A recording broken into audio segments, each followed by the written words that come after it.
What is feedback? Feedback is information, is the information people receive about their performance, and it conveys an evaluation of the quality of their performance behaviors. But there is a clear difference between positive feedback and praise. Mike? Yes. So the main purpose of feedback is to ensure that positive and good actions and behaviors are repeated in the future.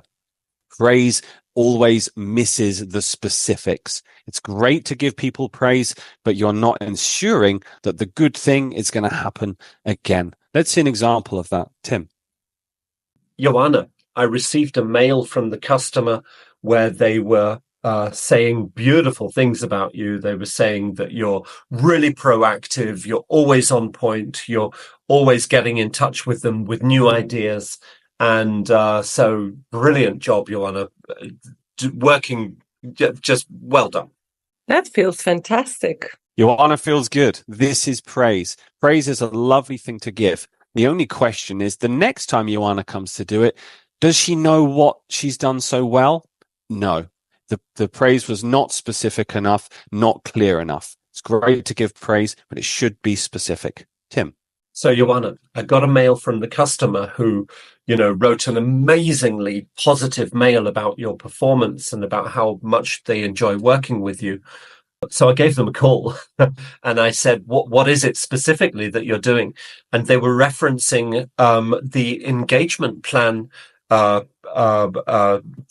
that you use within the project that you're running, which has got a gray area at the beginning for actions in the past and a blue area, which is everything that is upcoming, and has times and details and people and responsibility. And they were just looking at this and saying, this is such a professional way of working. This makes me really, really happy because it means that I have a good sense that I can hand over stuff like this to you for potentially bigger, interesting projects as well in the future. And certainly for this one, it gives me a great sense of security. So I'd really like to have a look at this and see how that's working for you. Right. Now I feel fantastic, but I also know to do the same in the future. Maybe to use the same tools with the clients. It's important to highlight that feedback is not saying thank you. Praise is saying thank you. Feedback, the purpose is to ensure that the future behavior is affected in the correct way. That's the power of feedback. So we've looked at feedback from a positive and very spontaneous perspective. Now let's look at it from the other side of the coin, Mike. So the model we propose when giving feedback is called the BED model. The B stands for behavior. This is where you state very clearly what the person has done. The E then is, this is what I think or feel about that behavior. Now, it's very important that it comes from that personal standpoint. And the D is then a desire. So this is what I suggest you do going forward. It's very important to highlight that this structure applies equally to positive and negative feedback. So let's take a look at an example of negative feedback using the BED model, Joanna. So an example of negative feedback is, I noticed in our last call with a client, you interrupted the client a few times as they were starting to go into details about their situation.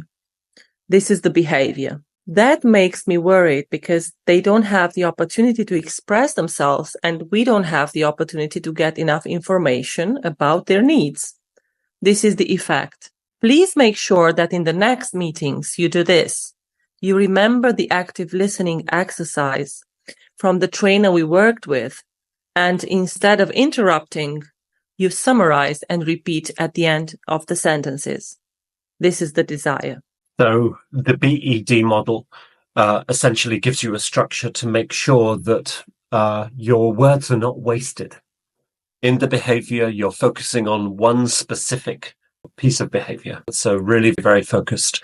It's close to the event. As soon as you can after the event itself, the better, because then the feedback receiver can remember the context and the place where it happened. The effect can be the rational effect, the business effect, but it can also be the emotional effect on you.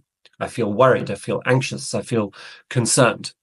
And very often the emotive The emotion carries a lot more weight with it in terms of the reason for changing a particular pattern of behavior.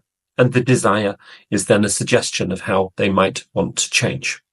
You may not have a good idea of how you want them to change. You may simply be putting that onto the table as a request. You want something to change, and that might be something for them to think about. I think in terms of the importance of this topic, the BED model is a short model, and it's designed to be delivered in a very short seconds rather than minutes, so that your feedback can happen wherever you want it to, wherever it needs to. And, whether it's positive or critical, make sure that you remember that it's easy to give, or the majority of feedback in organizations seems to be critical. Focus on the positive stuff, because people react better to messages of positive consolidation of good behavior rather than correcting stuff that hasn't gone so well in the past.